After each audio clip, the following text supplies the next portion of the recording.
अम्मा कहा करती थी कि औरत का असल घर इसके माँ बाप का नहीं बल्कि इसके शोहर का होता है। अम्मा की बातें इसके सर पर से गुजर जाती थीं।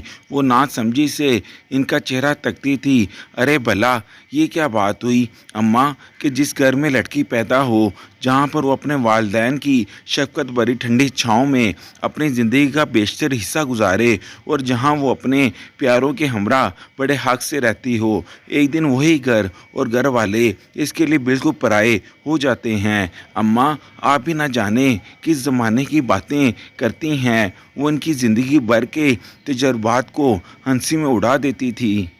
जब इसने कम सने की दहलीज अबूर करके शोर की मंजिल पर कदम रखा तो इसे अम्मा की सारी बातें बिल्कुल सच दिखाई देने लगी। माँ अपने वालिदैन की बेहद लाडली और नाजों में पली थी। इनके दो ही बच्चे थे। बड़ा बेटा जुनैद अपनी बहन से पूरे 18 बरस बड़ा था। माँ 8 साल की थी जिस वक़्त जुनैद की शादी हुई। इसके 2 बच्चे थे। बड़ी बेटी 4 साल की थी और छोटा बेटा महज 1 बरस का था। जुनैद अपनी बहन माहा और बेटी परी में कोई फ़र्क नहीं करता था, बल्कि वो माहा को भी परी जितना ही चाहता था। अलबत्ता इसकी बीवी फरा को माहा एक आंख नहीं बाती थी। वो जुनैद को इसके लाड उठाते देखती, इसकी हर जायज़ और नाजायज़ फरमाइश को माथे पर एक शकन लाए बगैर पूरा करते देखती तो इसे माह से शदीद किस्म का हसद महसूस होता था। ताहम अपने तमाम तर हसद और जलन के बावजूद वो इसके साथ बज़ाहिरी बड़ी लगावट से पेश आती थी। अब्बा की मेन मार्केट में कपड़े की दुकान थी जो कि बहुत चलती थी। इसके अलावा 3 दुकानें उन्होंने किराए पर भी चढ़ा रखी थीं। घर में पैसे की रेल फेल थी। ज़िंदगी आसानी से गुजर रही थी कि एक हादसे ने सब कुछ बदल कर रख दिया। अब्बा एक रात ऐसा सोए कि सुबह बेदार ही ना हो सके। घर पर तो गोया आसमान टूट पड़ा। माँ अपने बड़े भाई जुनैद के कंधे से लगी बिलक बिलक कर रो रही थी। अम्मा लग निढाल थीं। गम अगरचा कितना ही बड़ा क्यों ना हो, वक़्त बिलाखर इस पर मरहम रख ही देता है। चुनाचा वक़्त के साथ सभी मामलात ज़िंदगी की जानब लौटने लगे। बस एक माह थी जिसकी ज़िंदगी में बहुत बड़ा खला आ चुका था। जुनैद सारा दिन दुकान के जमीलों में उलझा रहता। पूरे घर पर अब मुकम्मल तौर पर सन्नाटा तारी था। अम्मा तो अपने कमरे तक महदूद होकर रह गई थीं। फरा जुनैद के सामने अम्मा और माँ का बेहद ख्याल रखा करती थी, लिहाजा जुनैद इन दोनों से मज़ीद लापरवाह होता चला गया। माँ की दिन ब दिन गिरती हुई सेहत और घरेलू मामलात में अदम दिलचस्पी के पेश नज़र जुनैद ने घर का सारा निज़ाम फरा के हवाले कर दिया था। ऐसे में फरा घर का स्याह सफ़ेद की मालिक बन बैठी। इसने पहली फुर्सत में ही मुलाजमा को फारिग किया और घर के कामों की आधे से ज़्यादा जिम्मेदारी माह पर डालती। ताहम जुनैद की घर वापसी से कबल वो माह को इसके कमरे में भेजना ना भूलती थी। इस रोज़ माह अपना और अम्मा का नाश्ता बना रही थी कि कप में डालते हुए गर्म चाय इसके हाथ पर गिर गई। वो बिलबिला उठी, जल्दी से वॉशरूम जाकर हाथ पर पेस्ट लगाई और बामुश्किल दर्द के ठेसों को दबाती नाश्ते के ट्रे उठाए अम्मा के कमरे में चली आई। नाश्ता करते हुए अम्मा की नज़र इसके हाथ पर पड़ी तो वो पूरी तरह से तड़प उठी। इसके हाथ पर छाले पड़ चुके थे। इसका हाथ पूरी तरह से सुर्खो सफ़ेद हो रहा था। उन्होंने अपनी लाडली बेटी को कभी फूलों की छड़ी से ना छुआ था। अरे अम्मा आप यूं परेशान होती हैं, मैं बिल्कुल ठीक हूँ, माँ ने इन्हें तसल्ली दी। ताहम अम्मा ने आज जुनैद से हतमी बात करने का फ़ैसला कर लिया था। जुनैद इनका हालो अहवाल दरियाफ़्त करने की गर्ज से इनके कमरे में आया तो उन्होंने चंद इधर उधर की बातों के बाद माँ के हाथ के बारे में बताकर कहा, बेटा तुम तो जानते हो ना कि माँ को हम सब ने कितने नाजो नाम से पाला है। इसे ज़्यादा कामकाज की आदत नहीं है। इसके बावजूद वो स्कूल से आकर घर के कामों में हाथ बटाती है, जिससे इसकी पढ़ाई का काफ़ी हर्ज हो रहा है। बेटा 3 माह होने को आए हैं बहू को मुलाजमा को फारिग किए हुए, लेकिन इसने अभी तक दूसरी मुलाजमा का बंदोबस्त नहीं किया। बेटा تم اسے کہو نا کہ وہ جلد ہی کسی کام والی کا بندوبست کر لے۔ اماں کی بات ابھی مکمل بھی نہ ہونے پائی تھی کہ جنید ان کی بات کے درمیان میں کاٹ کر بولا، کیا بات ہے اماں؟ چند دن ماہا نے گھر کا ذرا سا کام کیا کر لیا؟ آپ نے تو کانفرنس بٹھا لی، اور فرح جو 2 چھوٹے بچوں کے ساتھ سارا دن لگی رہتی ہے وہ آپ کو دکھائی ہی نہیں دیتی، اور ماہا اب اتنی بھی چھوٹی نہیں ہے اماں کہ وہ اپنا ہاتھ جلا بیٹھی ہے۔ یہ تو اس کا پھوڑ پن ہے، کیونکہ آپ نے اسے کبھی کچھ سکھایا ہی نہیں۔ لیکن اگر آپ کو اپنی لاڈلی بیٹی کا کچن میں جانا اتنا ہی برا لگ رہا ہے تو بے فکر ہو جائیے، کہہ دوں گا میں فرح سے کہ آپ کی شہزادی سے وہ آپ کوئی کام نہ کرائے۔ اس نے حاضر جوابی سے کہا۔ اماں اس کے لہجے اور انداز پر حیران و پریشان رہ گئی۔ جنید بیٹا، میرا تو یہ مطلب نہیں تھا، بس رہنے دے ماں، میں اچھی طرح جانتا ہوں آپ یہ مطلب۔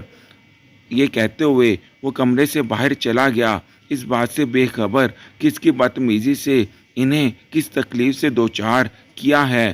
انہیں یقین نہیں آ رہا تھا کہ یہ ان کا وہی بیٹا ہے جو والدین کی کسی بات سے انکار کرنا تو دور، اختلاف کرنے کی بھی گستاخی جانتا تھا۔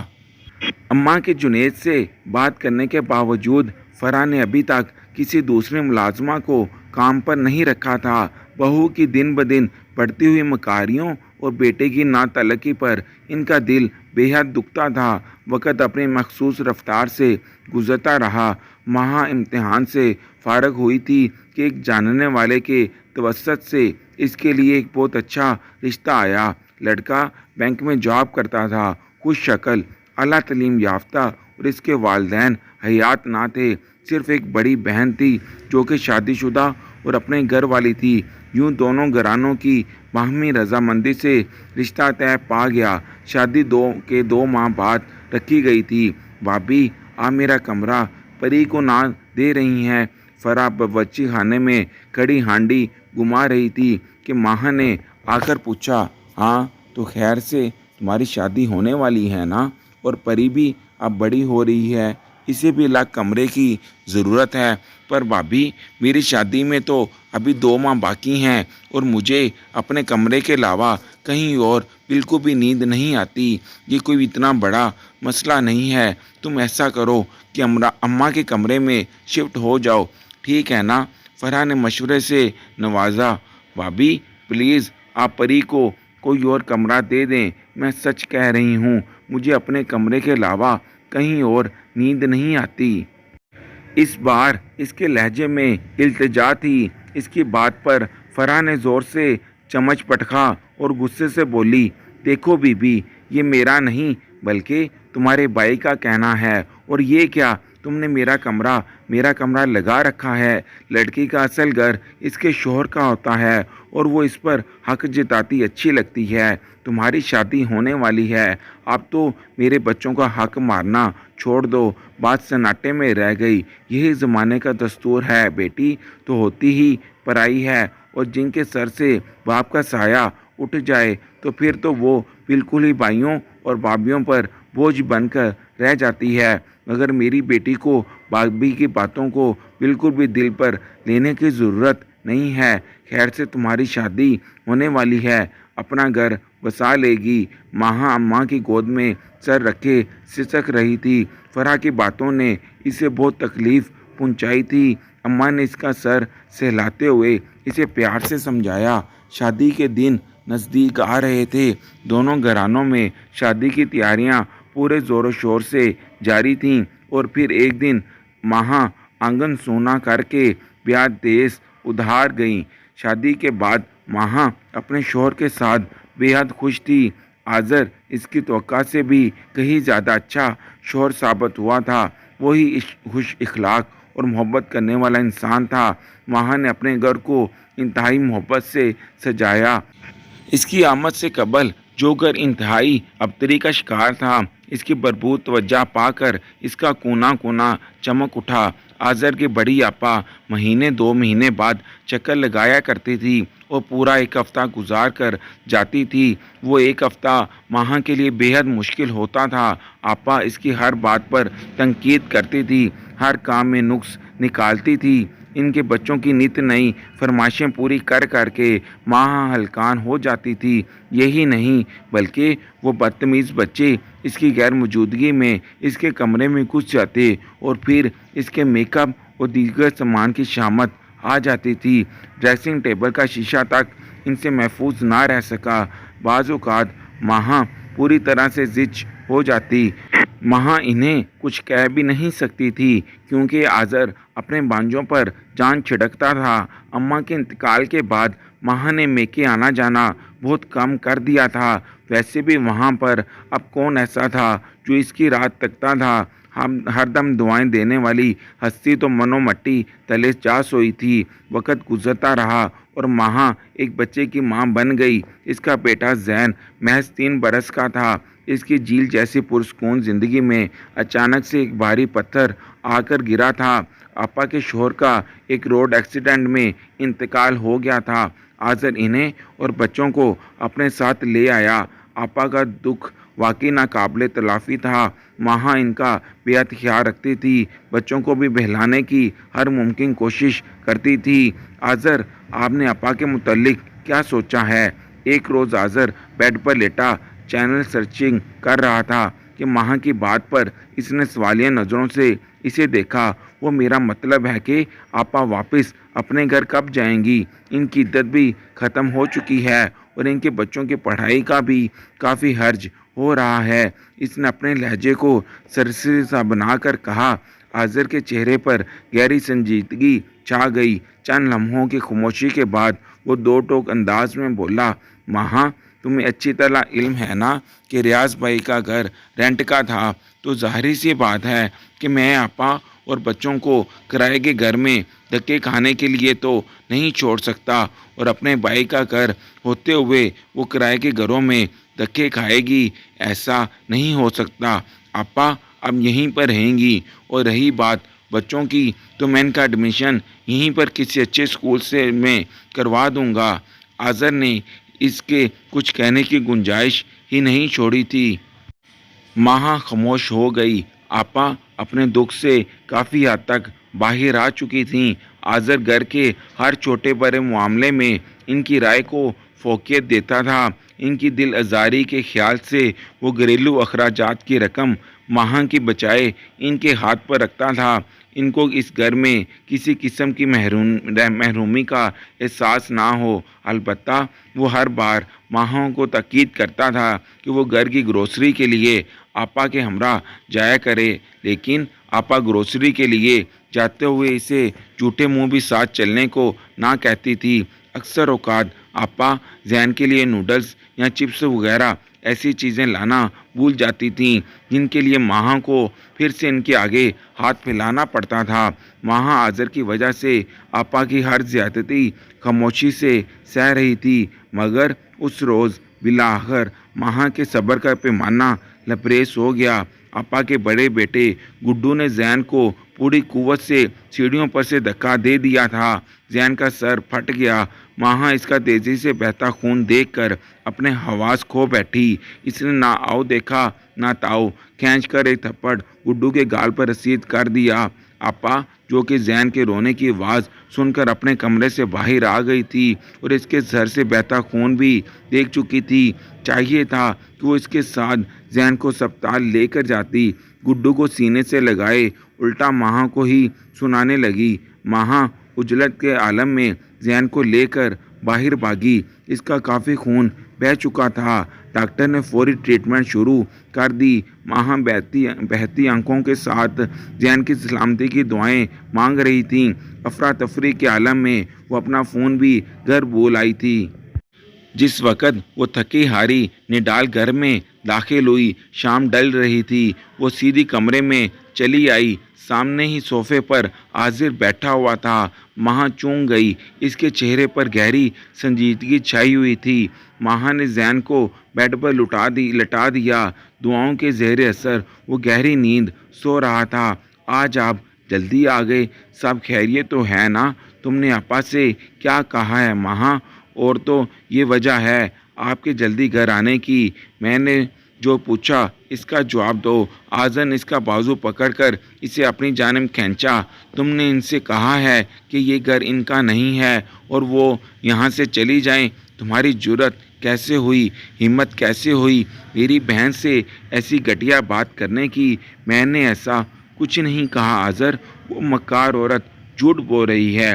بکواس بند کرو اپنی، آذر بلند آواز میں دہاڑا۔ ایک بات میری کان کھول کر سن لو، آپا میرے لیے ماں کی جگہ ہے، وہ بیوہ ہیں اور ان کا اس دنیا میں میرے علاوہ اور کوئی نہیں ہے۔ تمہیں ذرا سا بھی اندازہ ہے کہ تمہاری باتوں سے انہیں کتنی تکلیف پہنچی ہے؟ وہ کس قدر رو رہی تھیں، بلکہ وہ تو یہ گھر ہی چھوڑ کر جا رہی تھیں۔ میں نے انہیں اتنی مشکلوں سے روکا ہے۔ ماہا کو تو اپنے کانوں پر یقین نہیں آ رہا تھا۔ آپا اتنی شاطر ہو سکتی ہیں، ایسا تو اس نے کبھی خواب میں بھی نہیں سوچا تھا۔ آپ کی بہن نے آپ کو یہ نہیں بتایا کہ آج گڈو نے زین کی جان لینے میں کوئی کسر نہیں چھوڑی تھی؟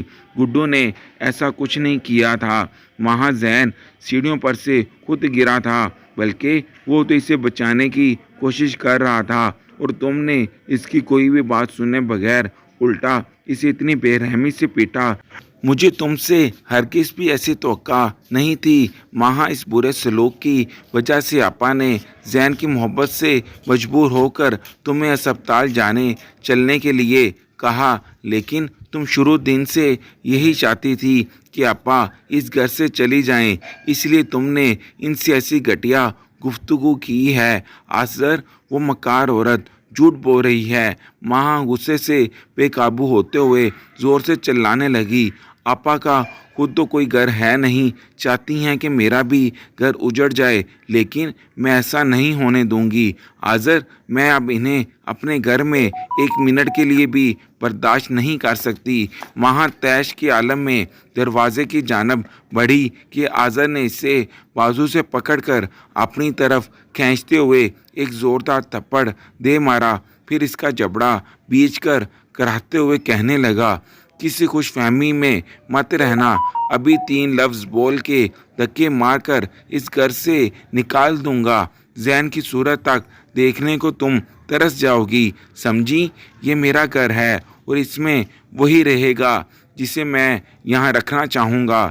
تمہاری اتنے اوقات ہے کہ تم میرے گھر سے میری بہن کو نکالو۔ آئندہ اگر یہ بات تم دوبارہ اپنی زبان پر لائی تو یاد رکھنا، اس گھر سے میری بہن نہیں بلکہ تم جاؤ گی، وہ بھی ہمیشہ کے لیے۔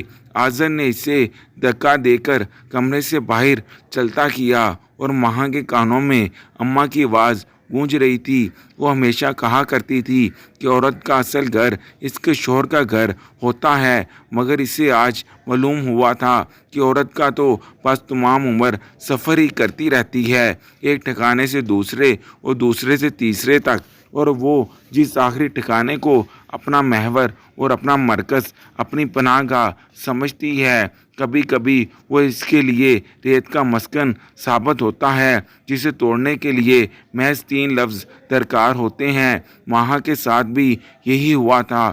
واقعی ایک تیز جھونکے سے اس کا ریت کا مسکن، اس کا مان اعتبار سب ٹوٹ کر بکھر گیا تھا۔